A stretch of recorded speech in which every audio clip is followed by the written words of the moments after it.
이번엔 산과 바다의 길을 찾는 무속인들이 모인다는 강원도로 향했다. 강원도도 역시 수많은 점집들이 영업 중인데 과연 영검한 무속인을 만날 수 있을까? 이쪽 집안 조상이랑 그리고 손님 조상이랑 이게 보니까 틀어졌어. 잘 안 맞아. 그러니까 맞을 수가 없죠. 이거 보니까 뭐 어떻게 한번 부적 같은 거 한번 써서 한번 이렇게 풀어줘야 될 것 같은데. 다짜고짜 부적을 권유하는 무속인. 다음으로 향한 곳은 우리나라에서 가장 큰 섬 제주도다. 과연 제주에선 영검한 무속인을 만날 수 있을까? 맑고 깨끗한 제주 풍경만큼 솔직한 무속인을 만날 수 있기를 바라며 한 점집을 찾았다. 본인은 꼭 부적은 한다는 주의고 다니세요. 부적을 권하는 탓에 또 다른 무속인을 찾아 나선 제작진. 근데 굿당이 올라가요. 근데 저희가 음식을 다 차려놔요. 그러니까 약간의 희성이라도 해서 합의를 붙여주라는 거예요. 제가 자꾸 우리 할아버지는 부적을 내려주라고 그러시거든요. 부적을 권하는 탓에 또 다른 무속인을 찾아 나선 제작진. 이번엔 경기도 일산으로 찾아가 봤다. 연이은 미션 실패. 제작진이 찾는 영검한 무속인은 찾을 수 없는 것일까? 사주가 이 사람은 원래 어려서부터 사주팔자가 좀 험합니다. 원래 사주팔자가 이 사람은 손에 피를 묻히는 사주입니다. 이번에도 역시 마치지 못한 사주. 이분 같은 경우는 어릴 때부터 태어날 때부터 사주에 잘못을 보고 태어났다. 그래서 많은 사람들한테 이름을 날리고 명예운이 있고 제복이 있는 사주라. 역시 최순실의 사주 또한 제대로 알아맞히지 못했다. 영검한 무속인을 찾기 위해 전국을 누비고 다닌 제작진. 이번엔 경기도 일산에서 유명하다는 점집을 찾았다. 안녕하세요. 네, 안녕하세요. 뭘 보러 오셨어요 오늘? 다름이 아니라 제가 이제 결혼할 여자가 있는데 그 여자 쪽 어머니랑 아버님이 저를 되게 반대하시더라고요. 네. 그래가지고 그분들이 저랑 안 맞나 해서 너무 궁금해서. 뒤에도 우리 여공의 자손하고 인연에서 합의된다 하지만 조상에 바람이 많이 드는 형상입니다. 저기 대준님. 예. 우리 여기 아버님 자리 존존이 비어있다라고 나와. 그게 무슨 말이에요? 시커멓다고. 그러니까 예를 들어서 얘기한다면은 이분 생년월일이 틀렸거나 이분이 살아계시지 않는다라고 나오는데 내가 볼 때는 지금 사주가 안 맞든지 뭐가 안 맞든지 안 맞아요. 여기 보면은 장모님이라는 양반이 보통 내기가 아니야. 본인 내기가 워낙 기가 세고 드세 일부 종사를 못하는 사주팔자를 가지고 앉아있고, 장모님이 되실 양반네는 천인간 만인간을 우롱한다라고 그래. 그만큼 본인도 본인 속내에 대해서 교묘하다는 뜻가 많거든. 잘 알려줬는데. 그럼 내가 틀렸나 보지. 근데 내가 볼 때 그렇대. 근데 인간 머리로 얘기하는 게 아니라 할머니한테 물어보는 거잖아. 단번에 두 사주에 대해 알아버린 무속인. 다시 만나 그녀의 일상을 지켜보기로 했다. 안녕하세요. 안녕하세요. 권민주라고 합니다. 권민주님. 네. 아래월세계 우리 권씨의 안땅이 결혼을 한번 하셨죠? 네, 갔다 왔습니다. 이내 합에도 든다는 파도 주고 이내 요요 춤을 주는 우리 자손나비가 있습니다. 이 남자분 사별하셨죠?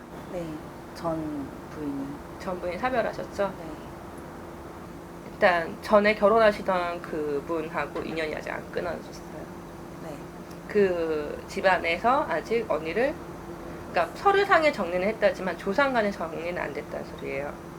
그러다 보니 다른 남자 만나더라도 방해꾼이 생긴다 하거든요. 네. 그리고 언니가 사주에 상당히 강한 게 많아요. 살이라는 게. 그런 살을 좀 풀어내야 되고, 살이라 풀린다 해서 한 번에 풀리는 건 아니지만 어느 정도의 좀 낮춘다라는 거죠. 그래서 다른 남자를 만나고 시집을 다시 가. 너무 혼자 살기 젊은 나이잖아요 아직은. 왜 이렇게 서럽나 몰라. 이 여자분이 누군가 자기를 알아달라고 했잖아. 되게 서러웠나 막 울컥울컥 하는데 가슴에서 아파. 이런 여러 가지 문제가 한 번에 생긴 게 아니에요. 여러 가지의 보이지 않는 조상들한테 보이지 않는 죄를 지은 게 되게 많다라고 해요. 일단 구술하셔야 되겠어요. 그럼 언제쯤 하면 좋을까요? 일단 날은 제가 마음대로 정하는 게 아니라 네. 일단 본인하고 사주하고 맞는 날을 정해야 되고 그 날에 맞는 날짜를 제가 기도를 해서 또 물어봐야 돼요. 그냥 막 오늘 하고 싶어요 해서 오늘 할 수 있는 게 아니라 날짜는 할머니 할아버지가 정해주시는 날짜에 당 본인한테 우리 민주 씨한테 제일 좋은 날로 해서 날짜를 잡을게요. 네, 알겠습니다. 그리고 며칠 후 제갓댁의 고민을 풀어주기 위한 굿이 열렸다. 조상의 영향으로 순탄치 않은 인생을 살게 된 제갓댁. 오늘은 조상들을 달래 후손을 보살필 수 있도록 조상굿이 열렸다. 오늘 유씨의 어공의 자손아, 믿음이 다르다지만 네 마음만은 무조건의 진실이 있고 무조건의 정성이 옳다고도 본산의 신령님이 그러십니다. 네, 오늘 이 본산의 신령님이 대천을 하자니 내가 이 달이 가고 다음 달이 가자니 우리 여공의 자손이 마음에 열릴 일도 있고 눈물 바람에 거칠 일도 있다니 걱정하지 말고 도와주신다고 하십니다. 이 달이 지나고 다음 달이라는 말씀이에요. 조상의 넋을 달래고 후손의 앞날을 위해 기도하는 무속인. 화려한 춤사위를 선보이며 신중하고 진지하게 굿에 임한다.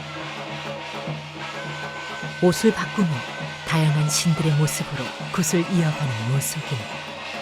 먼 산의 장군님들, 사산의 장군님들, 내 옛날로 얘기하자면 겁도 없는 집안이고 말 그대로 우리 기주가 보이는 거와 다르게 당돌하고 당당한 구석이 많은데 마음에 상처가 많고 마음에 맥힌 게 많아서 예전 같지 않은 우리 기주라고 그러셔. 그런데 우리 기주가 어찌 보자면 누굴 만난다는 게 또 한 번 상처를 받는다라는 게 어찌나 아프다고 하는지 모르겠어요. 끊어진 거고 다시 잡을 수 없는 돌이니 이제는 내릴 건 내려놓고 기주의 마음 안에서 내려놓게끔 장군 할아버지가 살 걷어가고 마음에 있는 거 걷어가고 다시는 누구한테 마음을 주더라도 돌아오지 않도록 그런 정서적으로 마음에 안정을 주게끔 도와주신 테니 걱정하지 마시랍니다.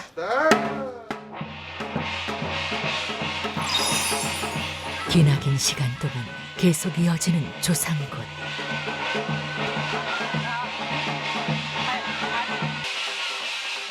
힘든 기색 하나 없이 굿을 이어간다. 오랫동안 조상의 한으로 고달픈 인생을 살았던 제갓댁. 그녀의 아픔을 알기에 간절한 기도를 올리며 굿은 점점 마무리를 향해 달려간다.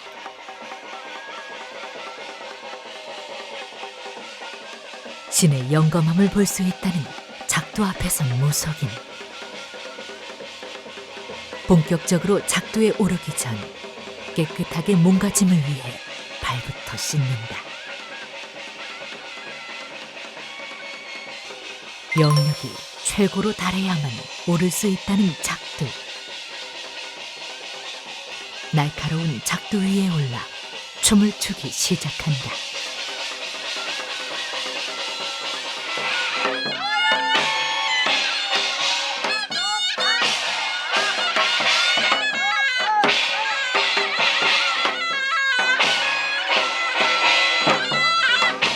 조상의 한을 풀고 후손의 부종을 없애기 위해 꼼꼼하게 마무리하며 굿을 끝내는 무속인.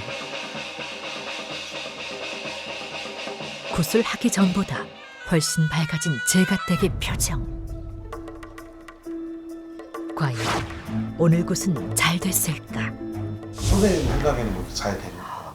굿이라는 건 당장 잘했다 못했다 이런 건 할 수 있는 게 아니에요. 일단 제 같은 마음이 제일 편했는지 안 편했는지가 제일 중요한 거고, 그 다음으로 얘기하자면은 일단 그 집의 원인인, 그러니까 우리가 모르던 그 아시는 분이시지만 내 기억에서 잊었던 조상님들을 하나씩 하나씩 캐내요. 그러니까 손님들도 당황을 하세요. 그러니까 내가 나만 알고 있던 비밀인데 이런 치부에 대해서 하나씩 나오시면은 제같이 또 당황해 하시거든요. 왜냐면 모르던 얘기잖아요. 그러니까 알고는 있었지만 그거에 대해서 그렇게 신경을 쓰지 않았고, 그리고 집안에 이런 내력이 있는지 그게 또 대대로 흘러오는 상황도 있거든요. 그런 거를 조금 우리가 캐내서 그 문제에 대해서 해결을 하고, 그렇게 한이 많으신 분들, 내가 이렇게 그동안 왜 이렇게 힘들었는지에 대해서 이유도 있고 분명히 원인도 있단 말이에요. 그거에 대해서 하나씩 하나씩 천천히, 그러니까 딱 당장 구슬하고 나면 만사가 다 좋아질 수는 없잖아요. 그렇잖아요. 근데 어떻게 보면 하나씩 하나씩 풀어가는 거예요, 저희는. 저희 그 며칠 동안 다 해서 저희 이렇게 미션도 푸시고 다 해서 촬영 일정이 다 끝났는데 소감이 어떠신지 궁금해요. 그러니까 처음에는 촬영을 한다라는 거, 실령님이 오신 거를 촬영을 한다는 거에 거부감이 상당히 많았어요. 뭔가 오늘 산창거리 할 때도 힘들었고, 책상거리 할 때도 힘들었고, 작두 타기 전에도 오늘 정말 작두 타기 전에 마상에 올라가기 전까지 정말 어떻게 본다면은 저도 사람인지라 정말 열심히 하려고 노력을 했거든요. 근데도 어렵게 이렇게 잘 마무리한 것 같은데, 오늘 우리 손님이 하신 말씀 중에 그 말이 와닿네요. 딱 남의 조상이라 그러면 귀신일 수도 있지만 내 조상인데 말 그대로 떠받들라고 공경해야 되는 분들이잖아요. 그런 분들을 위해서 한다라는 게 얼마나 좋은 건지 알았다고 하는 말이 정말 기분이 좋았어요. 끝으로 선생님 뭐 어떤 부담이 되고 싶은지. 일단 정말 고마운 게 있어요. 그러니까 저희 손님들한테 정말 감사한 게, 제가 어떤 사람인든 어떤 사람이 아니든 정말 신을 믿고 있는 사람이라고 봐주는 게 정말 감사하거든요. 그런 거에도 오만하지 않고 항상 겸손하게 살고 싶어요. 뭐 손님들이 오시는 분들이, 고민을 갖고 오시는 분들이 저보다 못나서 여기를 오시는 게 아니잖아요. 뭔가 사연에 대해서 남들하고 얘기를 하지 못하고 공유할 수 없는 얘기고, 누구한테 얘기한다면 그게 또 나에게 화살이 데려오는, 요즘 현대 시대가 그렇잖아요. 남의 약점을 가지고 그냥 감싸주고 안아주기보다는 그걸 가지고 약점으로 보잖아요. 저는 그냥 그래요. 약점을 안아주고 그거에 대해서 또 다른 방법을 하고, 잘잘못은 잘못한 건 혼나야 되는 거고 잘한 건 칭찬을 받아야 된다고 생각을 해요. 그러면서도 좀 더 겸손하게 살고 싶어요.